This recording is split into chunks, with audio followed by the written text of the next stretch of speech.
आज एक नए हिस्से को पढ़ते हैं जो सिविल सेवा में ही आया हुआ है। यूपीएससी में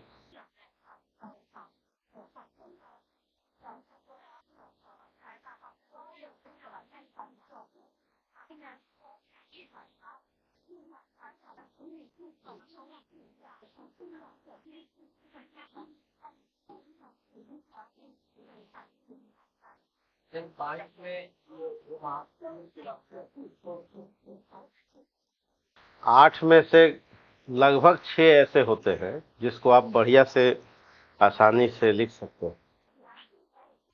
एक दो कुछ उस तरह से होते, लेकिन लिखना तो 2 ही 3 है। नहीं, बिहार पीसीएस में 3 लिखना है और यूपीएससी में 2 लिखना है।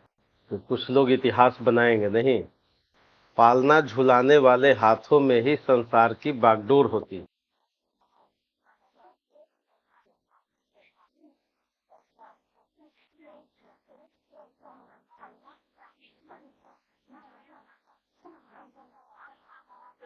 Hands that rocks the cradle rules the world.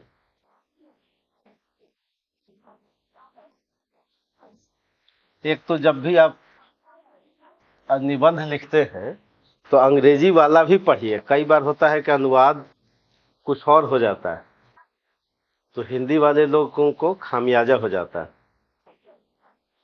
तो ये खतरे बने रहते हैं। तो जब एग्जाम हॉल में आप जाइए, कम से कम बिहार में लोकोक्तियों में तो नहीं देखना है, लेकिन बाकी 2 में अंग्रेजी वाला भी पढ़ना है और दोनों को एक बार मिला लेना है कि दोनों का भाव एक जैसा है कि नहीं, है ना। कई बार जो अनुवाद होता है हिंदी में, हाँ, तो उससे क्या होता है कि पूरी दिशा बदल जाती है और एक बार जब चूक गए तो फिर चूक गए। नहीं, ये निबंध है, पालना झुलाने वाले हाथों में संसार की बागडोर होती है। और बड़ा अच्छा निबंध है। Hands that rocks the cradle rules the world. तो इसमें क्या हम देख रहे हैं? पालना झुलाने वाले हाथों में, पहला पॉइंट तो ये, पालना झुलाने वाले हाथों में संसार की बागडोर होती। पालना झुलाने वाले हाथों में संसार की बागडोर होती। Hand that rocks the cradle rules the world. तो बागडोर का मतलब यहाँ रूल से है, नहीं, जैसे रूल्स द वर्ल्ड यानी कंट्रोल है और रूल भी है। पालना झुलाने वाले हाथों में ही संसार की बागडोर होती, यानी वही रूल करता है विश्व पर जो पालना झुलाता है। क्या मतलब है? यानी कुछ विशेष अर्थ बता रहा है, कुछ विशेष अर्थ व्यक्त कर रहा है। पालना झुलाने वाले हाथों में ही संसार की बागडोर होती है, तो इसका क्या मतलब है? और जिस तरह के परवरिश हो, ठीक है, और सोचिए, डॉक्टर कैसे, शिक्षक, तो और ठीक है, और ठीक है, ठीक है, बिल्कुल सही है। यानी पालना झुलाना का मतलब है, सरल अर्थ तो है संरक्षण से, नहीं, उसके सेवा से, उसके विकास से, उसके साथ समय देने से, सहयोग से,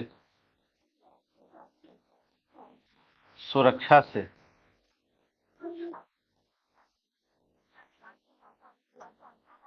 उसके चारित्रिक विकास से,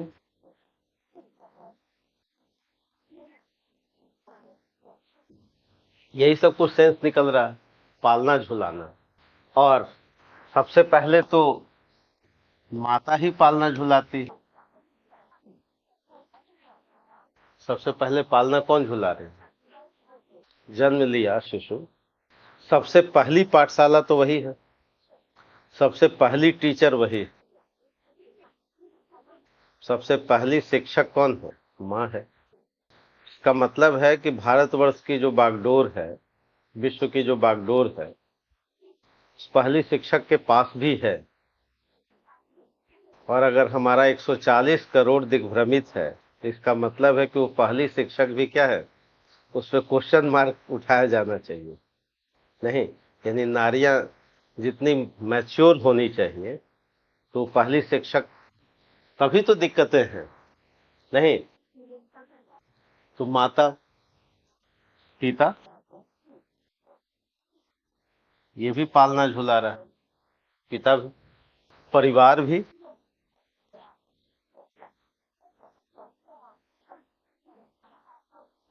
परिवेश भी।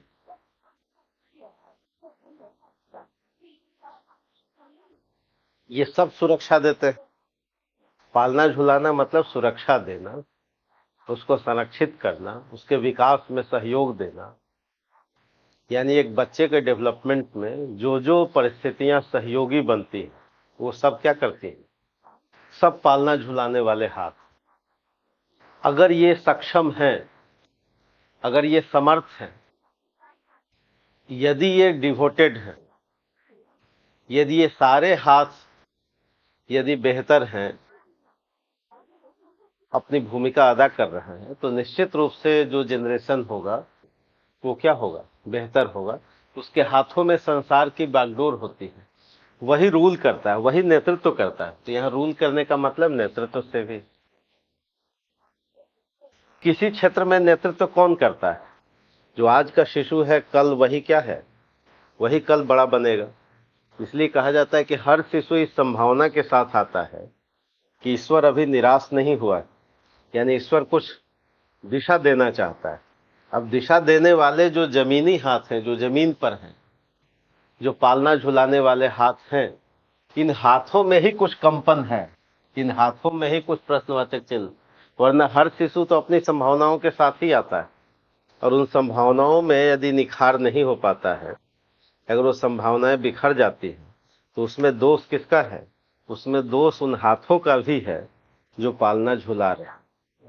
नहीं, अगर ये सशक्त हाथ हो, अगर ये मैच्योर हाथ हो, तो एक बेहतर विश्व की कल्पना, क्योंकि हर व्यक्ति अपनी संभावनाओं के साथ ही है।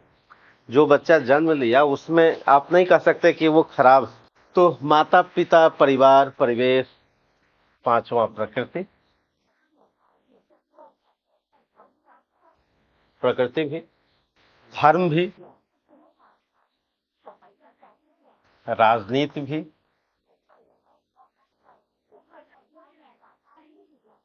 राजनीति भी।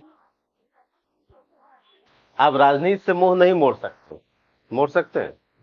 बच्चा जन्म से पहले ही राजनीति का शिकार हो सकता है कि नहीं? जन्म से पहले ही राजनीति का शिकार हो सकता है वो कुपोषित जन्म लिया हो सकता है कि उसकी मदर के साथ व्यवस्था नहीं कुछ गलत किया, जब ही जन्म नहीं लिया है बच्चा धरती पर। लेकिन हो सकता है वो बहुत कुपोषित जन्म हो, उसकी माँ ही कुपोषित हो, जनरेशन से उसका प्रभाव पड़ा हो, गरीबी हो, आर्थिक अभाव हो, और 8 हीमोग्लोबिन पर ही बच्चे को जन्म दिया। नहीं तो राजनीति तो हो गई, उसके साथ हो गई।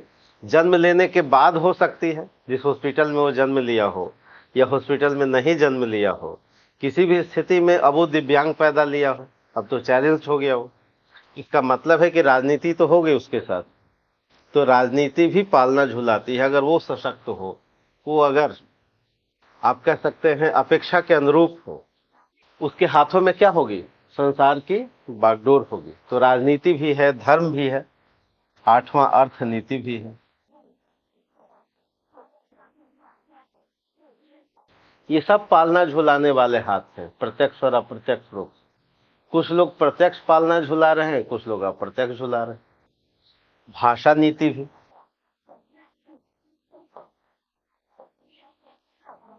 ये सब पालना झुलाने वाले हाथ। शिक्षा भी, शिक्षा, शिक्षक, ये सब पालना झुलाने वाले हाथ हैं। ये हाथ कुछ प्रत्यक्ष होंगे, कुछ अप्रत्यक्ष होंगे, कुछ सीधे सीधे झुला रहे होंगे भौतिक रूप से, और कुछ अप्रत्यक्ष रूप से इन सभी के हाथों में ही संसार की बागडोर। ये सब मिल करके एक ऐसे जनरेशन का निर्माण करते हैं जो या तो संसार पर रूल करेगा या संसार से क्या होगा, शासित होगा। या तो आप शासित रहिए या तो शासक बनिए। 11, ईश्वर के भी हाथ, पालना झुलाने वाले हाथ ईश्वर के भी हैं। हमारी संस्कृति भी,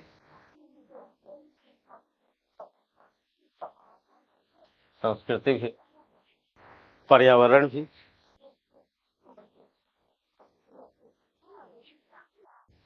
अगर पर्यावरण दूषित हो जाएगा तो एवरेज एज क्या हो जाएगी व्यक्ति की, कम हो जाएगी। नहीं, दिल्ली में जितने लोग हैं एक अलग समस्या से जूझ रहे हैं, पर्यावरण संकट से। और जो पहाड़ी क्षेत्र में है वो थोड़ा कम। हाँ देखिए, वो कह रहे मेरा बाल, हाँ, गिर रहा है, नहीं बाल पक रहे हैं।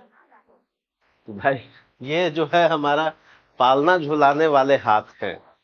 तो पालना झुलाने वाले हाथों में ही संसार की क्या होती है, बागडोर होती है।